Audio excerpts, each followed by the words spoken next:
중요한 자리가 있을 때면 우리는 여느 때보다 다소 긴장하게 됩니다.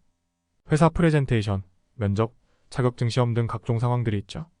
그럴 때 갑자기 속이 부글거리면서 가스가 차고 배가 점점 아파지면 어떨까요? 생각만 해도 식은땀이 납니다. 실제 이러한 증상 때문에 고심했던 면접이나 대회를 망치는 사람들도 종종 볼 수 있습니다.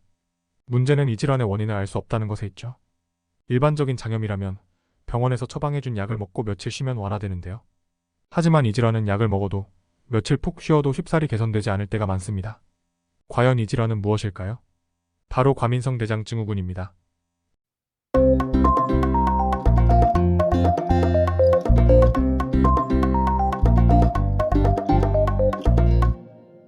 과민성 대장 증후군은 검사 시행 시 확인된 특정 질환은 없지만 식사 후 또는 스트레스를 받은 후에 소화기 증상이 반복적으로 나타나는 걸 말합니다. 이와 더불어 변비, 설사와 같은 배변장애 증상이 동반되기도 하는데요. 문제는 잠깐 나타나고 사라지는 현상이 아닌 만성적으로 나타난다는 것입니다. 아직까지는 이에 대한 명확한 원인이 밝혀지지 않아 더 문제라고 볼 수 있는데요. 다만 각종 연구 결과에 의해 위장관 운동성의 변화, 내장 감각의 과민성 증가, 위장관 팽창도 감소 등이 관찰되는 것을 확인했습니다. 이러한 현상을 불러일으키는 것은 스트레스로 꼽히고 있습니다. 현대인들은 스트레스에서 벗어나기 힘든 삶을 살아가고 있죠. 그래서일까요? 과거보다 최근에 발병률이 크게 높아졌다고 합니다. 2019년 자료에 따르면 이러한 증상으로 진료를 받은 인원이 무려 162만 명으로 밝혀졌습니다. 한국인 100명 중 7, 8명가량이 해당 질환을 보유한 것으로 알려져 있는데요. 특히 20대에서 30대의 젊은 연령층에서 많이 발병하는 것으로 보입니다.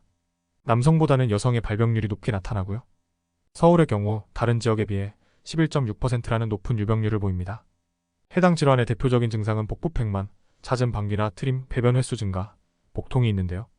크게 4가지 유형으로 분류할 수 있습니다. 첫 번째는 변비형입니다. 장 운동이 원활하지 않아 변이 배출되지 못해 나타나는 증상인데요. 복부에 가스가 가득 차 팽만감이 느껴지거나 늘 배가 아픈 느낌을 받기도 합니다. 남성보다는 여성에게 나타날 확률이 높은 증상입니다. 두 번째는 설사형입니다. 배에서 꾸르륵 소리가 자주 나면서 설사의 빈도가 높은 경우가 이에 해당되는데요. 특히나 스트레스를 받을 일이 있거나 긴장되는 상황에 맞닥뜨렸을 때 증상이 갑작스레 나타나는 경우가 있습니다. 세 번째는 앞선 두 유형의 혼합형입니다. 변비가 지속되다가 갑자기 설사가 이어지고 이러한 현상이 반복하며 나타날 수 있습니다. 증상 자체가 심할 때에는 만성적인 복통과 더불어 탈수가 이어질 수 있습니다. 네 번째는 복부팽만형입니다.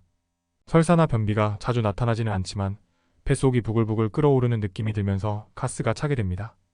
이에 따라 팽만감은 물론이며 포만감까지 느끼는 경우도 있는데요. 늘 불편함이 동반된다는 문제가 있습니다. 이처럼 해당 질환은 평화로운 일상을 깨트리는 증상을 유발합니다. 그럼 예방할 수 있는 방법은 어떤 게 있을까요? 예방 방법을 알기 전에 어떤 상황에서 유발되는지부터 살펴보겠습니다. 해당 질환은 주로 생활습관에서 유발되는 경우가 많습니다. 성격상 스트레스나 긴장감을 자주 받는 사람, 식사 시간이 불규칙한 사람, 폭식이 잦은 경우, 탄산음료, 커피, 담배처럼 장을 자극하는 기호식품 등이 있습니다. 이와 같은 습관들을 자제하는 것만으로도 예방에 큰 도움이 됩니다. 더불어 장과 관련된 질환이기에 장을 건강하게 유지하는 것이 중요한데요. 장의 건강을 위해서는 식이섬유를 섭취하는 것이 중요합니다. 식이섬유가 많은 채소식품을 즐겨 드시는 것이 좋죠. 식이섬유 하면 주로 사과나 양배추 등을 생각하실 텐데요.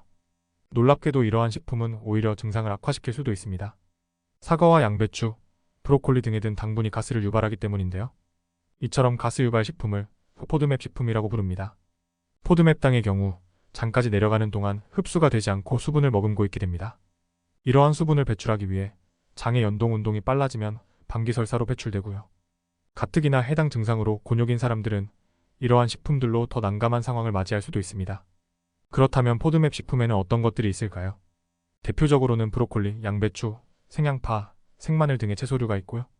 사과, 수박, 복숭아, 배 등의 과일류도 속합니다.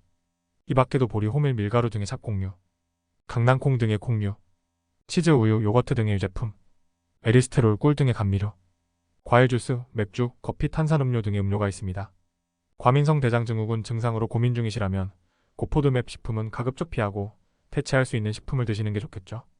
그럼 저 포드맵 식품에는 어떤 게 있을까요? 채소에는 당근, 시금치, 호박, 가지, 오이 등이, 과일에는 바나나, 딸기, 귤, 멜론, 키위 등이 있습니다. 쌀밥, 완두콩, 두부 등도 도움이 됩니다. 육류도 이에 속하는데요. 닭고기, 돼지고기, 소고기가 대표적입니다. 과민성 대장 증후군 증상으로 고생 중이시라면 저포드맵 식품들로 식단을 구성해 보시는 게 좋겠습니다. 반면 고지방 식품은 대장의 연동 운동을 촉진하는 호르몬을 분비시키게 피하는 게 좋은데요. 햄버거나 피자, 짜장면, 지방질이 많은 육류 등이 있습니다. 또한 매운 음식과 차가운 음식물은 증상을 유발할 수 있으므로 가급적순하고 따뜻한 음식물을 섭취하시길 바랍니다. 무엇보다 심리적인 영향을 많이 받는 질환이기에 늘 평온함을 지키는 것이 중요합니다. 물론 스트레스에서 완전히 벗어나기란 불가능에 가깝죠. 하지만 하루에 단 10분만이라도 스트레스를 풀어주시는 건 어떨까요? 내가 어떤 문제로 스트레스를 받고 있는지 곰곰이 생각해 보시고 이를 조금이라도 해소할 수 있는 방법을 찾아보세요. 증상은 물론 삶의 질도 향상될 겁니다. 특히 산책이나 조깅 등은 장 건강에도 도움되고 스트레스 해소에도 좋으니 일석이조의 취미라고 볼 수 있겠죠. 오늘은 이렇게 일상을 괴롭히는 과민성 대장 증후군에 대하여 알아보았습니다. 해당 질환은 아주 사소한 일상도 어렵게 만듭니다. 대중교통, 여행, 장시간의 운전 등 아무렇지 않게 하는 일들이 곤욕으로 다가오기도 하죠. 하지만 스트레스를 받으면 증상이 더 악화될 수 있습니다. 작은 생활 습관부터 개선해가면서 긍정적인 마인드를 유지하는 것이 도움됩니다. 주기적으로 가벼운 운동을 시행하여 스트레스를 풀어주는 것도 잊지 마시고요. 건강아지는 더 유익한 정보로 다음 영상에서 찾아뵙겠습니다. 오늘도 긴 영상 시청해주셔서 감사합니다. 건강아지였습니다.